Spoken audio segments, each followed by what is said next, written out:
Hi everyone, I am here to share something that I've been working on, but first I'm going to share some beautiful papers that I bought for my friend Mary, and she has a shop, A Passion for Paper, over on Etsy. I will link her below. I'm also going to link her YouTube channel because a video that she posted recently was actually my inspiration for what I'm working on today.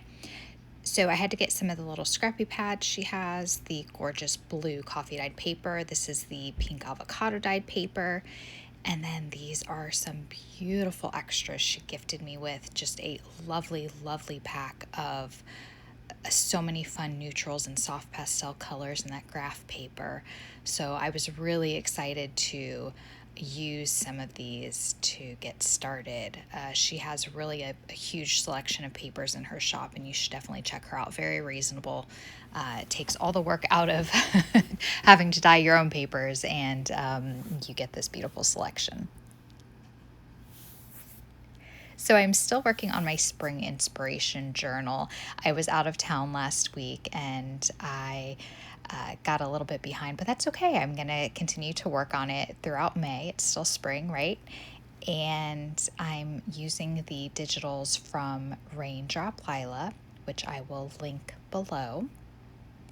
And I am wanting to do something on this page that you see open in the journal, but really my main goal is to make one of those little scrappy pads that Mary made in her video. And so that's what I'm going to be doing in this video.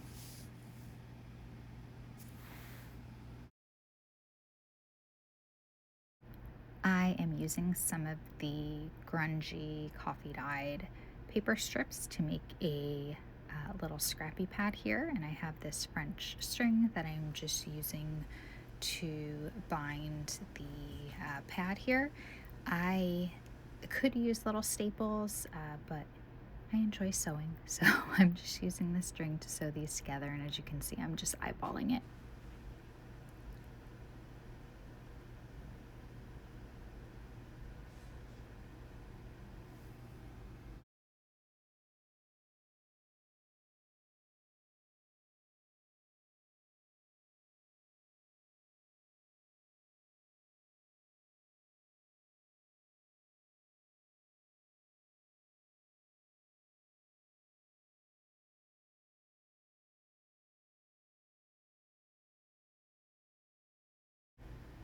When I started making this scrappy pad, the intent was to put it on one of these pages. So you'll see as I'm going through that I'm seeing how it looks, and then I'm also checking to see if the embellishments that I'm planning to use on the other page match.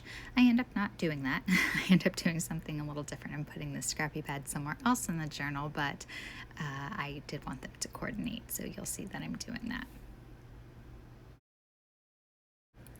When I was looking for different ephemera pieces to use in this, I found a stack of these watercolor swatches that I did, and some of them don't really match exactly, but I was determined to use them. So you'll see as I'm decorating, I'm going back and forth with these hearts, especially. The color's a bit too deep blue, but that's okay because I end up covering them a little bit, and then some of that blue just pops through, and it's just enough color to kind of complement the other deep blues that are in with this digital. But I made these when I believe these, I'm not sure if these were just kind of playing around one day or if I made these when I was at Donna with Twisted Paper Studio, if I was when I was at her workshop, because she showed us doing the different watercolor swatches one of the nights we were there, and I know I did a few and kept them to use. And hi Donna, if you're watching this. And so these hearts, these may have just been playing around one day, but I was using the technique she showed us, and I really like the blues, and so I really wanted to use them.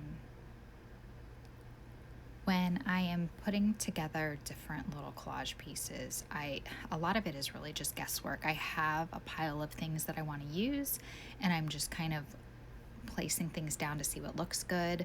Of course, I decided that this needed a little bit of lace on the top.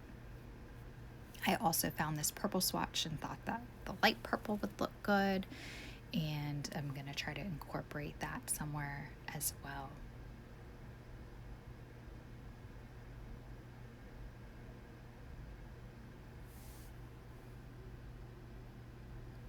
I also really like using just lots of bits of paper when I am working on something and it's just not quite coming together. Like, actually, right now in the project, I was ready to just like scrap the whole thing because I just wasn't happy with how things were coming together. It didn't look like they were coordinating, and it doesn't look like they're coordinating to me as I'm watching it back right now. But when that happens, I try to just grab different bits of paper from the collection and just kind of collage them in different places and balance them. Like, if I'm collaging something on the left, I may put a little tiny piece on the right.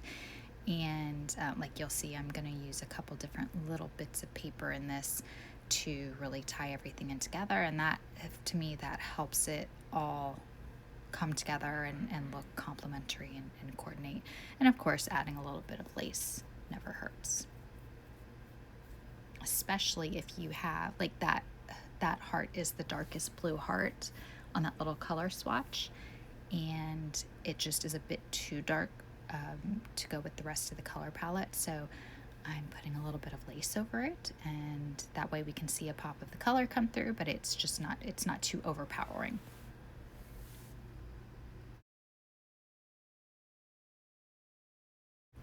So throughout the rest of this video, you're just going to see me putting together the Scrappy pad. Again, this was inspired by Mary at A Passion for Paper, and I will link her video below that inspired me, as well as her Etsy shop. Again, please go check her out. She has some really beautiful papers. Like I said, very reasonable. It saves you a lot of time from having to dye your own papers, but then you can still get that beautiful look. And that really pretty blue paper in the background is from one of her papers that I opened in the beginning of this video. So yes, you'll see me just continue to decorate the Scrappy pad. You'll see where I place it in the journal. I also do a bit of collaging on that blue floral page. So I'm going to add a little bit of music to the rest of this video. I hope that you continue to watch.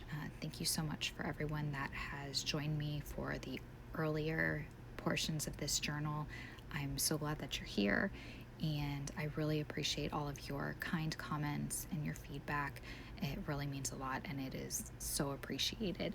So thank you, and I hope you enjoy the rest of this video and are having a great day.